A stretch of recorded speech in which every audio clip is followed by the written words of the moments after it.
Почитувани, советниците во владата на Зоран Заев државата ги плаќа 37.000 евра годишно за пиар. Пиар во кој добиваме лажна слика за лажни херои. Таа пракса ја применува како основна матрица и заштитен знак на СДС и нашиот Николче Илиев. Најдобар пример за тоа е пуштањето во употреба на патот Оризари, местност викана Добра вода. Фотографиите кои ќе ви ги презентираме говорат за тоа дека безбедноста воопшто не е гарантирана за посетителите.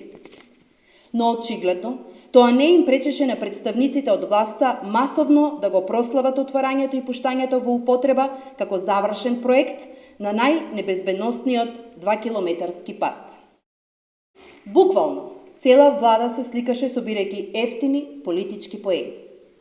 Но ние, како опозиција, предлагаме да се преземат соодветни мерки. Поставување банкини, поставување заштитна мрежа на отроните на патот, поставување осветлување, поставување сообраќајни знаци, тоест сообраќајна сигнализација на овој 2-километарски пат. Нашите предлози и препораки може да ги разберете како критика, но пред се како добронамерен став за општото добро на сите граѓани.